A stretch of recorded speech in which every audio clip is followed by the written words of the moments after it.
São duas? Duas seguidas? Beleza, mais um motivo para começar com tranquilidade. Eu estava comentando para a turma vizinha aqui, esses dias, anteontem, eu dei uma das melhores aulas dos últimos tempos. Aquela aula que dá vontade de descer na secretaria e pagar, devolver o dinheiro. E eu me perdoo, lógico, né? Porque tem caras muito mais gabaritados que eu que relatam o mesmo fenômeno. Que às vezes a aula não flui, não funciona do jeito que a gente esperaria. Uma das aulas que pela internet a gurizada mais gosta, né? Mas que naquele dia funcionou. Pegou na veia a aula, como a gente fala, né? Então, a galera curte bastante, elogia bastante a aula de capacitores que sei lá quando eu gravei. Espero que eu esteja tão inspirado quanto naquele dia. Agora, olha só que interessante, eu estava dando a aula como se nunca tivesse falado do assunto. E aí, lá na metade da aula, a galera, o senhor já deu essa aula pra gente? E aí eles me lembraram que quando a gente voltou de férias, eu acho que vocês não tinham recebido a apostila ainda, ou eu olhei a apostila de relance, eu acho que a apostila fazia esse comentário aqui, e a partir desse comentário eu fui lá e quase dei aula toda de capacitor. Aí eu comentei, galera, depois eu fui ver a apostila e vi que não era o momento exato, né? Aí falei, ó galera, vai servir como, né, uma introdução, digamos. Então para muitos aí vai dar a sensação de déjà vu, já que eu já falei sobre essa história. Mas não te preocupa, por isso mesmo que eu demorei a começar. Eu preferi encher o quadro com alguns detalhezinhos e vou fazer uma aula um pouquinho mais profunda do que eu fiz para o 3A. Para o 3A eu não deduzi algumas fórmulas, eu simplesmente joguei as fórmulas, eu estava me alongando muito, eu joguei as fórmulas, não deduzi. Para vocês eu quero deduzir, assim depois quando eu for para lá eu falo, ó galerinha, a aula ficou um pouco mais completa lá, depois se tu quiser assistir. Primeiro, capacitor, é o objetivo da aula de hoje, entender um pouquinho melhor sobre capacitor. Ele começou o volume 8 mostrando fotinho de capacitor, parece uma lentilhazinha, ó.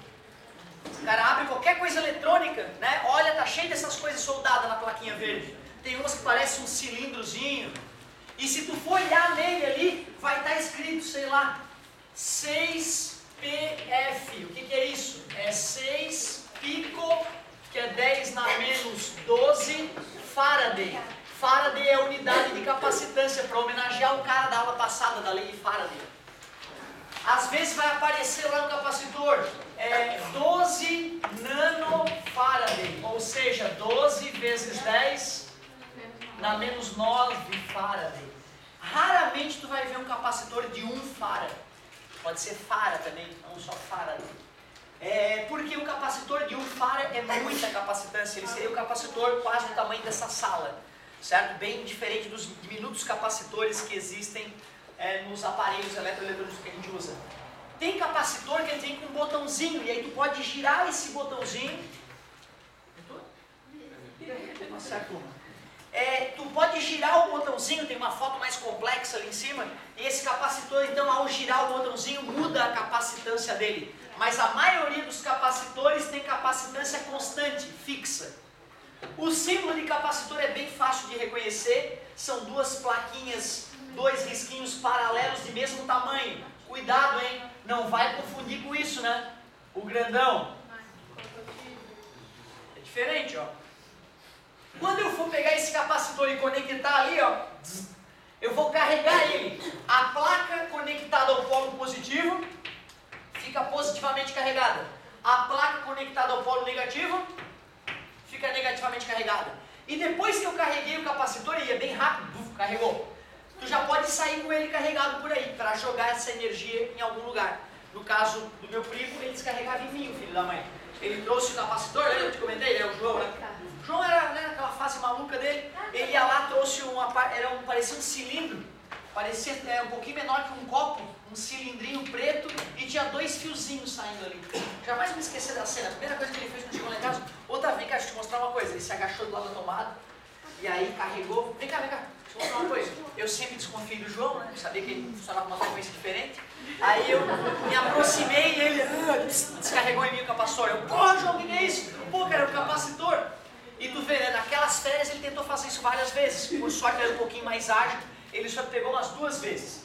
Então, ó, símbolo de capacitor é fácil de reconhecer, certo? E tu já sabe que tu, depois de carregar ele, tu pode descarregar ele em alguma outra coisa. A bateria não precisa estar conectada nele depois que ele foi carregado. Mas também é importante saber que na prática a gente não carrega o capacitor hoje manhã. A gente carrega ele já na hora de usar, porque ele carrega rápido, mas ele também descarrega muito rápido. Mesmo que a gente não aplique ele em alguém, o próprio ar aqui, né, com uma certa umidade é um pouco condutor e vai descarregando. Símbolo tá tranquilo. Então, como é que conecta ali que tu falou? Pois é, na verdade, por incrível que pareça, eu pego esse carinha e encosto aqui nesse fio, desencapo, né, aqui, desencapo esse fiozinho, encosto ali, encosto os dois ao mesmo tempo. Encostou, vai dar um barulhinho, aí parou, já carregou. Depois que carregou, já pode desconectar. Então, no caso do meu primo, era isso aqui, tinha 2 fios. Ele bastava conectar na tomada e depois desconectar. Já estava carregado o capacitor. Vocês vão escutar muito esse barulhinho de carregar e descarregar capacitor agora, no final do ano, nas fotos, né?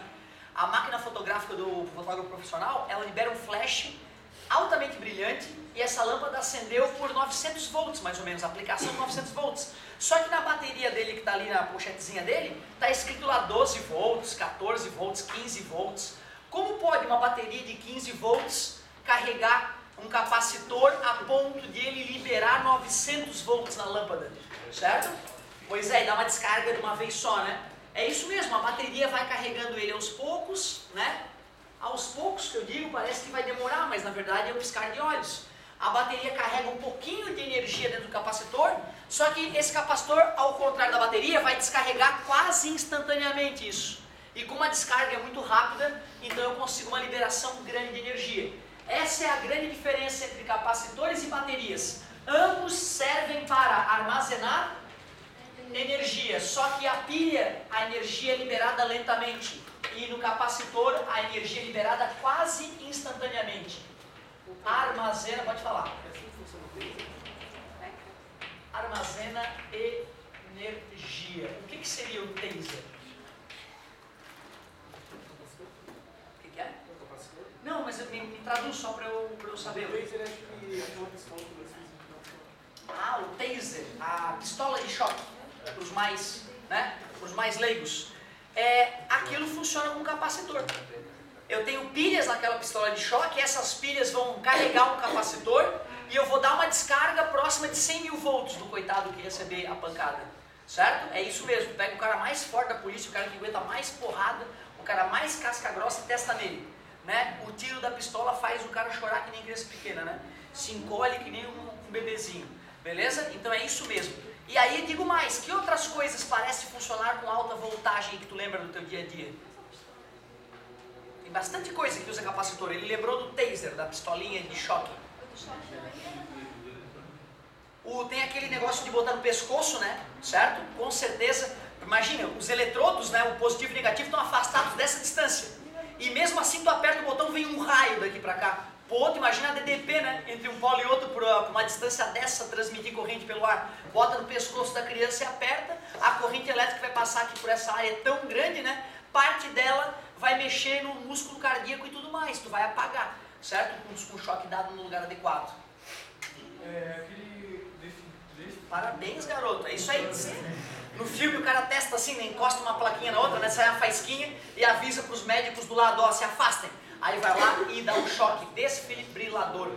O que é fibrilar? Fibrilar é quando, né, as miofibrilas lá do músculo sofreram contração máxima. É tipo uma cãibra.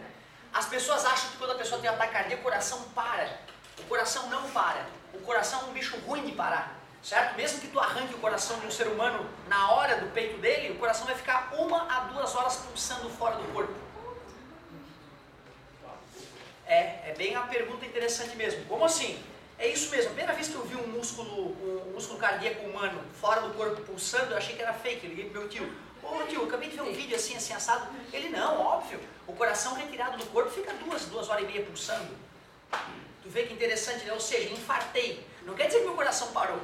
Tu bota o ouvido no meu peito, tu vai ver o coração pulsando ou mais rápido, ou mais devagar que o normal, ou descompassadamente. Em vez de... Aí o que o cara faz? Dá um choque no coração para ver se ele volta ao normal, se passa o soluço nele, e ele volta ao normal. Isso que é o desfibrilador, não é para fazer o coração voltar a pulsar, é para regular a pulsação dele. Se a pessoa já teve esse problema várias vezes, o médico vai lá, investiga e vê, caramba, o coração do cara está mal. Qualquer coisinha dá uma zica no coração do cara. Tu instala um marca-passo, Por debaixo da pele tem a bateria, os capacitores, tudo bonitinho. Fica só um pouquinho alto aqui, dependendo do lugar onde tu fez a instalação. Aí vai ter um computadorzinho controlando o pulso do coração do cara, o passo do coração dele. Se deu alguma arritmia mais grave, o desfibrilador automático lá dentro vai dar um choquezinho no coração no lugar certo, pro coração, e a pessoa pode sentir, tá? O cara pode sentir o mal-estar, ai meu Deus, e aí ela se senta, fica calma ali para, né, o nervosismo não atrapalhar a recuperação, certo? Que viagem, né, cara? Tu vê a tecnologia, tu instalar um computadorzinho dentro do cara que mede o tempo, né, a frequência cardíaca e dá a corrigidinha automática. Pô, que ninja, que ninja. Eu sei que provavelmente não é mas então se a pessoa sente alguma dor, assim, é capaz que seja o desfibrilador. Pode ser ele atuando, uma das opções é essa aí. Outra, tá, gente, não sei se vocês já perceberam, eu volta e meia sinto uma alteração no meu batimento cardíaco. Né? Eu vou lá e sinto, parece que deu um estranho. É um músculo, né, cara? É um músculo, às vezes ele acaba dando, se é constante, vai num cardio, ele vai ficar monitorando o computador do teu coração durante um monte de tempo, vai ver se aquela arritmia é normal ou se é uma arritmia anormal. Às vezes é uma arritmia causada por estresse, aí, né, dependendo se for uma coisa mais grave, toma um comprimidinho tal lá que zera. Então tem que olhar, né? Se tu sente uma vez ou outra, uma anomalia, assim, uma arritmiazinha mínima, não é preocupante, faz parte. Agora, se ela acontece toda hora, eu percebo que assim, porque a sensação estranha que eu tenho às vezes na minha pulsação, ela era muito rara e agora está um pouco mais frequente. Eu já estou percebendo, está na hora de ir no cardiologista, dar uma examinada, ver como é que está o nível de estresse. O meu pai uma vez achou que ele ia morrer. Ele foi fazer não sei o que fora do país, para uma empresa, e aí aquele nervosismo de estar representando a empresa fora do país, falando inglês, né, profissionalmente do jeito que ele nunca tinha falado. Um dia ele acordou na Inglaterra, meu Deus, eu vou morrer. Meu Deus, eu vou morrer. Ele ligou para o hospital, eu estou morrendo, por favor, meu Deus. Aí, e passou assim com esse pânico vários dias. Depois foi ver, era estresse, estava dando uma arritmia no coração, tem um comprimidinho, zerou. Então vale a pena investigar se tu sentir alguma arritmia, embora elas sejam relativamente normais. Seguidas pode acarretar a problemas também, porque eu já vi um caso em que um cara estava internado e a cada 6 minutos eles tinham que ir lá fazer e eles falaram que o cara já estava morto. Com certeza, tem até padrões na medicina, depois de 1h30, 2 horas de ressuscitação com o desfibrilador, mesmo que o coração volte, ele já vai voltar com algum tipo de dano, e já pode também ter problema de oxigenação no cérebro, então tem uma série de padrões que eles recomendam parar. Claro que tem exceção, o cara vai ver lá o plantão médico na TV, vai ter o caso da mulher que ficou 3 horas sendo socorrida, o médico por algum motivo não quis parar e a mulher voltou bem, mas é uma raridade, depois de algum tempo, geralmente tem algum dano maior. E para pessoas que, por exemplo, o coração não se acelera, está sempre acelerado? Pois é, cara, dependendo do tipo de tem arritmias de vários tipos. Tem uma arritmia que pode simplesmente dar uma oscilada no batimento, e tem pessoa que pode ter um batimento cardíaco um pouco mais acelerado que o normal. Isso pode ter vários, pode ser fisiológico já, inato, mas pode ser devido a estresse. Né? O estresse, não sei se tu já percebeu, o cara está estressado, se tu for medir a tua frequência cardíaca na hora, então pode ser uma situação de estresse mais constante, e por isso que profissões que são estressantes, tu diminui a carga de trabalho e inclusive o tempo de aposentadoria, porque essa pessoa tem chance de morrer mais cedo, certo? E ganha periculosidade, pode ter uma série de... Imagina um cara que atende pessoas morrendo todo dia, um socorrista. Esse cara não pode ficar 20 anos sendo socorrista, não dá, cara. O cara não, né? A não ser que tenha uma inteligência emocional muito absurda para se desconectar da realidade de ver seres humanos morrendo na tua frente diariamente. E tipo assim, vamos supor que eu tenho um marca-passo, aí só que ele meio que para de funcionar, e aí controlando o coração, eles podem usar desfibrilador mesmo tendo um marca-passo? Pois então, cara, existem problemas cardíacos que o uso do desfibrilador pode ser prejudicial, certo? Então, nesse caso, teoricamente, né, essa pessoa e as pessoas que mais próximas já sabem, né? Existe um projeto, né, de as pessoas um dia serem chipadas com um microchipzinho, que o médico no atendimento emergencial passa um scanner e ali já mostra drogas que a pessoa não pode tomar. Porque, por exemplo, numa situação emergencial, quando o coração da pessoa parou, tu dá uma injeção de adrenalina no coração. Tu imagina, cara, tu pegar uma agulha por fora da pessoa e espetar no músculo cardíaco dela e injetar droga ali? Ou seja, tem essa situação limite, né? O coração realmente está parado, mas foi agora. Porra, adrenalina, injeção de adrenalina é desfibrilador. Só que tem gente que com essa injeção de adrenalina ia morrer na hora. Se ela está tomando um anticoagulante, alguma coisa desse tipo. Ou seja, tem sim muitos casos de a pessoa vai ser socorrida, o médico socorrista não sabe de um detalhe médico pontual dela e acaba matando a pessoa no socorro. Então isso pode acontecer sim, certo?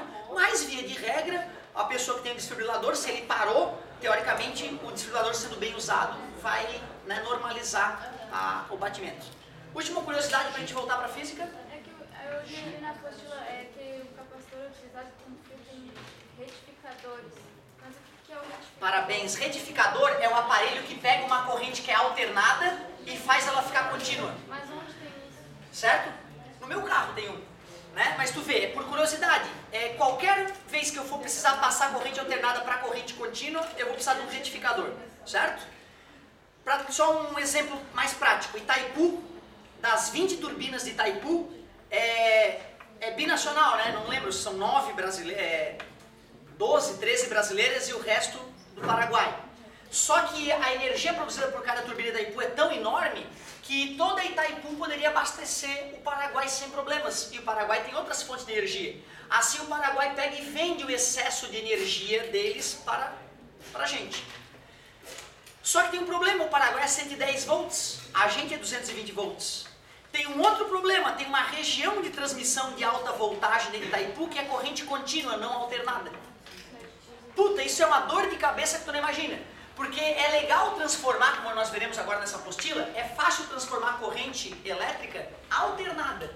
Aí é fácil usar um transformador elevador ou redutor de tensão, lembra? Gera com 15 mil volts, transporta com 700 mil volts, reduz para 132 mil volts na indústria, chega nos nossos quarteirões com 3.800 volts. O problema é que corrente contínua não dá para transformar bem. Eu tenho que transformar ela em alternada, transformar para a voltagem que eu quero e transformar para contínua de novo. Ou seja, a Itaipu tem que usar retificadores nesse processo para transformar a corrente alternada em contínua. O nosso carro, a corrente é contínua. Eu quero transformar em corrente alternada. Mais uma vez eu vou precisar de retificadores. Para converter corrente contínua em alternada, retificadores. Um dos componentes principais do retificador, capacitor. E eu vou fazer um comentáriozinho que vai dar uma noção por que o capacitor é tão importante para fazer essa conversão. Pessoal, símbolo está tranquilo, capacitor de placas planas, aí eu já fiz ele geometricamente, né, de perfil, para tu saber que é uma placa plana próxima de outra, e elas estão carregadas uma positivamente, e aqui entre as placas tem um material isolante que não deixa as cargas se encostarem. O nome desse material isolante é chamado dieletro, ou dielétrico. Dieletro. É mais comum do que dielétrico. Ah, tá certo, ele separa duas regiões, né? Uma positiva e outra negativa. Dielétrico, duas regiões diferentes. Capacitor esférico, ele também é famosinho, ó. Por que ele é capacitor esférico? Porque em vez de placas planas, ele tem uma esfera. Eu cortei ele e estou olhando ele de lado, tá? Ele deveria ser uma esferinha.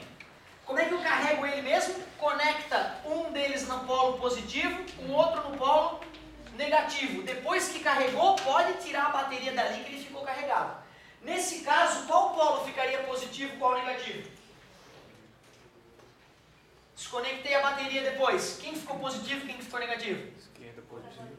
A parte externa ficou negativa nesse caso, né? E a parte interna positivamente carregada. Aí vai lá e descarrega numa lâmpada, por exemplo, para ela brilhar intensamente.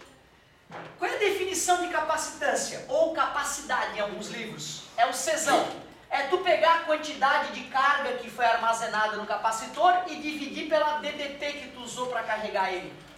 Como eu havia dito no começo da aula, a maioria dos capacitores apresenta capacitância constante. Existem capacitores que são fabricados para tu girar um botãozinho e variar a capacitância dele. Olha só que interessante, gente. Cuidado. Se eu estou te falando que isso aqui é um valor constante para um certo capacitor, se eu dobrei o V, para que esse valor seja constante, o que vai acontecer com a carga? Vai dobrar. Se a carga triplicou, vai triplicar a DDP. Dobra, dobra, triplica, triplica. São grandezas diretamente. Por isso que o gráfico vê porque de qualquer capacitor é uma reta crescente.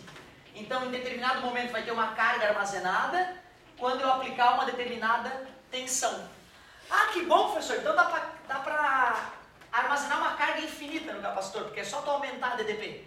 Pois é, mas o capacitor ele tem placas carregadas próximas uma da outra. Chega uma hora que a DDP é tão violenta que mesmo que tu tenha borracha entre as placas, a borracha vai virar condutora e vai descarregar o capacitor. Nessa hora ele queimou.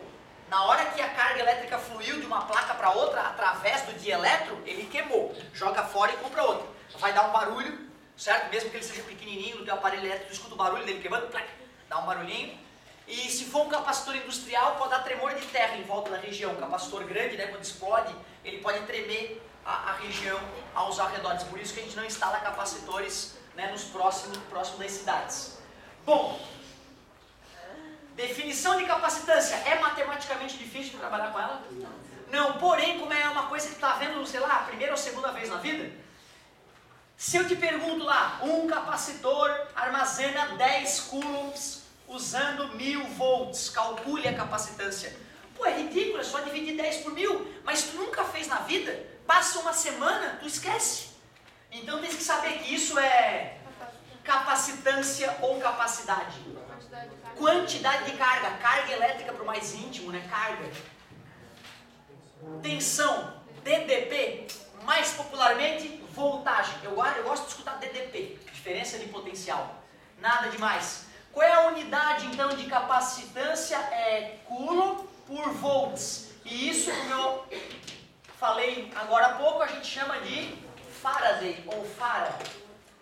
Um Faraday é muita capacitância, por isso que a gente usa pico, nano, micro. 10 na menos 6 também é muito comum nessa hora. Adivinha o que eu faço com esse gráfico para obter a energia que eu armazenei no capacitor?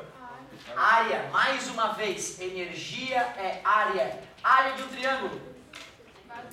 Base é a carga, a altura é a DDP aplicada nele, sobre 2. Porém, já que eu tenho a definição de capacitância, eu posso isolar numa? Me ajuda mentalmente, vamos tentar criar sem cola as duas fórmulas de energia que surgem da relação entre essas. Isola o que, por favor? Ficou C vezes V, tudo bem? Coloca no lugar desse Q, C vezes V. C vezes V ao quadrado sobre 2. E agora vamos isolar o V aqui, está dividindo, passou multiplicando, está multiplicando, passou dividindo, trocou de posição. V é igual a Q sobre C, tudo bem? Coloca mentalmente para mim no lugar desse V, Q sobre C. Q ao quadrado sobre 2C. Eu garanto que o vestibular vai fornecer pelo menos essa e com certeza essa. Agora, essas duas eu não posso garantir, porque eu acredito que o aluno, né, no terceirão ele tem que ter essa habilidade de isolar numa, substituir na outra. Professor, meu Deus, qual que eu vou usar? Relaxa, relaxa. Se ele der o V e o Q, tu usa essa. Se ele der o C e o V, tu usa essa. Se ele der o Q e o C, tu usa essa. Se não quiser usar essa e essa, com essas duas tu mata qualquer problema. Certo? Aquelas duas fórmulas ali é para eu poder fazer uma pergunta, por exemplo. Ó. Dobrando a voltagem em um capacitor, o que eu posso dizer sobre a energia armazenada? Quadruplicar. Cuidado, isso só posso afirmar porque capacitância é constante. Olha que perigo. Triplicando a carga elétrica em um capacitor, o que vai acontecer com a energia armazenada? 3 vezes 3? 9 vezes maior. Eu só posso afirmar isso porque a capacitância é constante. Olha como é perigoso usar essa fórmula para raciocinar. Dobrando a DDP de um capacitor, o que acontece com a energia? Não, a gente acabou de ver que quadruplica. Porque quando dobra esse, também dobra esse.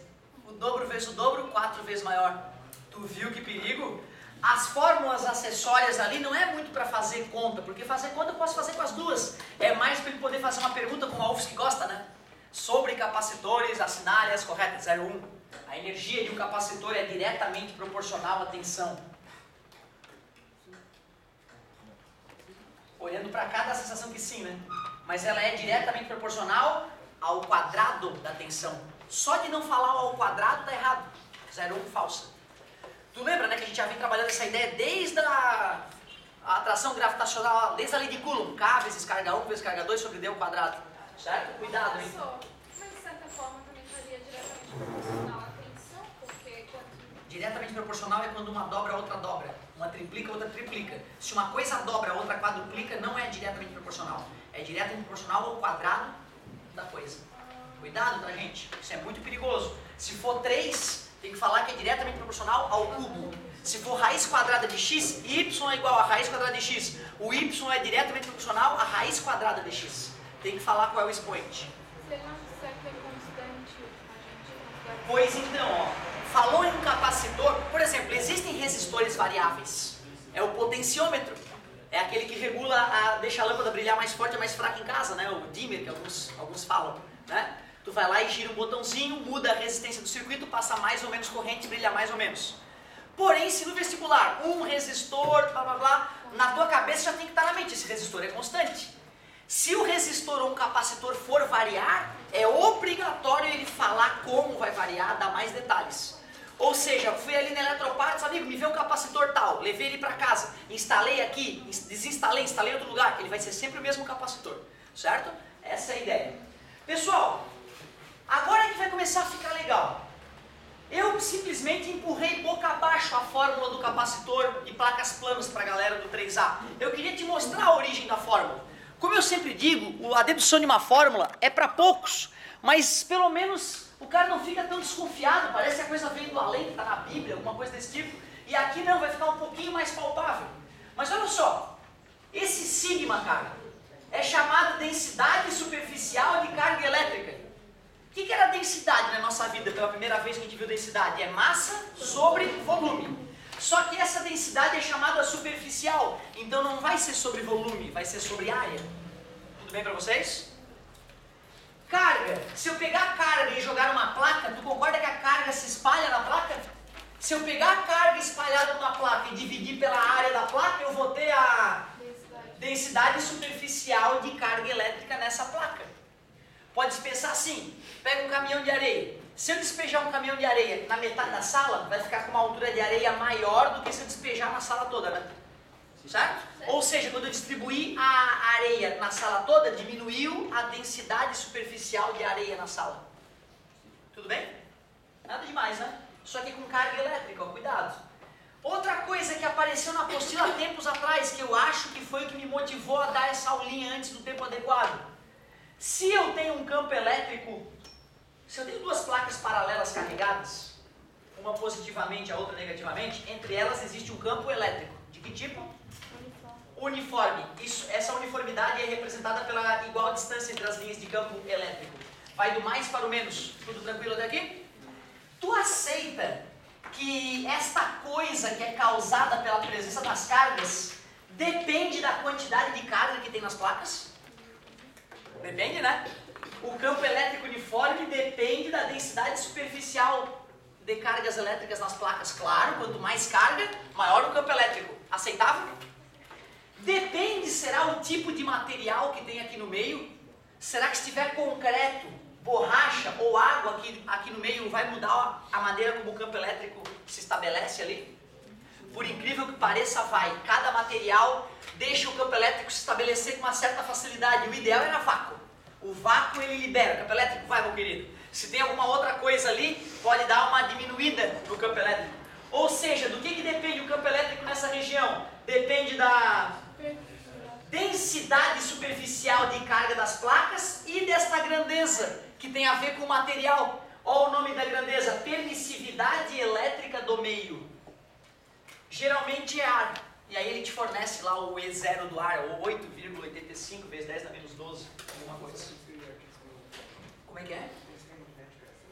Pois então, cara, o trem magnético não é só isso. Ele tem campo, que é assim, né? Cuidado, isso aqui é campo elétrico, certo? O Magnalev lá, aquele trem, ele tem campo magnético ali em volta. Seria mais parecido com a aula anterior, certo? Usar aquela força que uma placa elétrica recebe em um campo magnético para deixar o trem levitando, tu vê que loucura. Ou seja, o trem não está se arrastando nos trilhos, ele está levitando com ímãs em volta de cada trilho. Por isso que tem tão baixa resistência, né? Por isso que economiza tanto combustível. Em vez das rodinhas rodando no trilho, o trem está flutuando no campo magnético. Muito legal. Outra coisa interessante, ele é acelerado pelo campo magnético e é freado pelo campo magnético.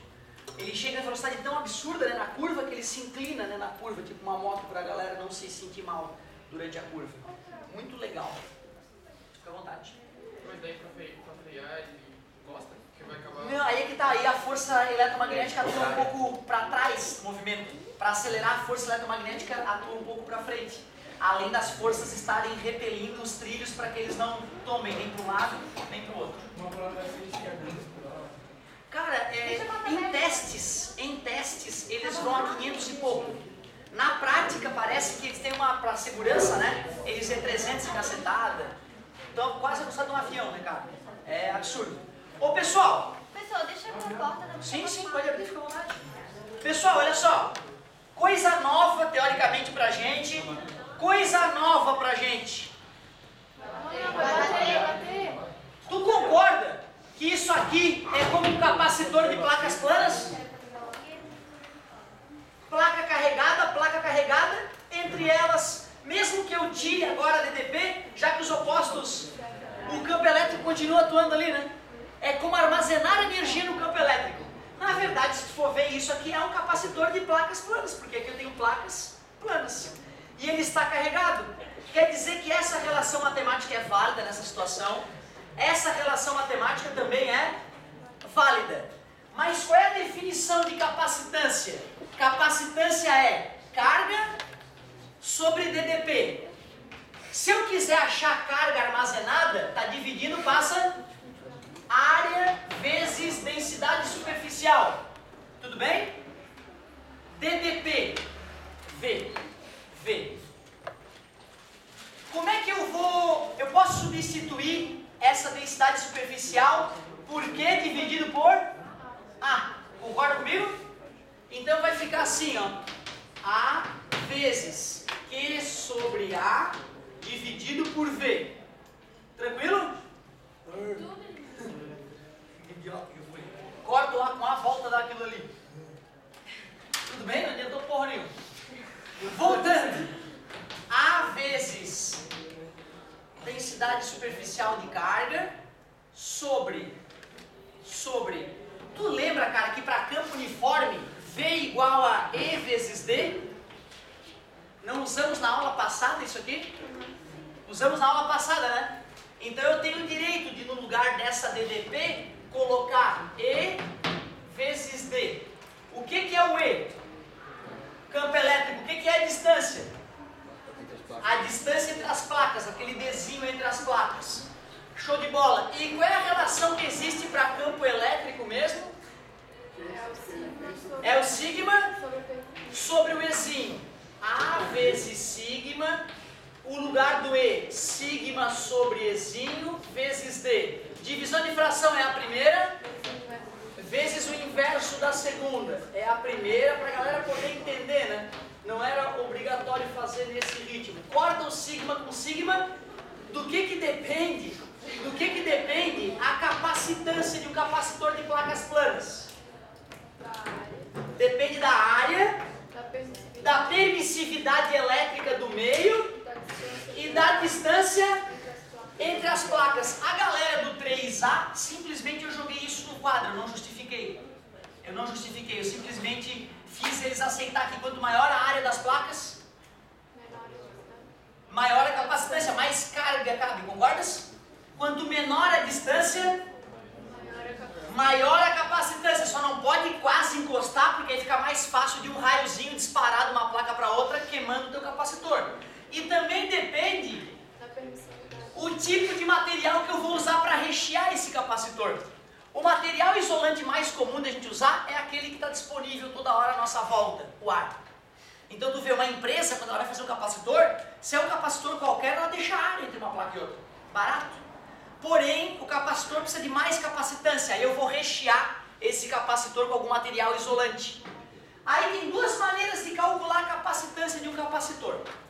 Ou eu calculo como se ele fosse sempre de ar ou vácuo. E depois que eu calculei a capacitância dele, eu corrijo. Eu pego a constante dielétrica do material e multiplico pela capacitância do capacitor de ar. Na apostila de vocês tem uma tabela fornecendo a constante dielétrica. Qual é a página?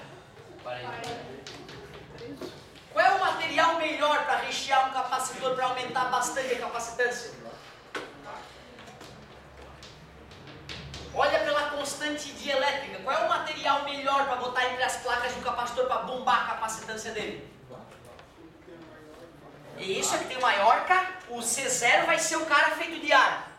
Se eu quiser aumentar a capacitância, eu tenho que achar um K bem grande. Água. Água pura. Tu vê, se eu botar água pura dentro do capacitor, a capacitância vai aumentar bastante. A água vai ser um bom isolante, só que tem que ser pura. Por que será que a gente não usa água então?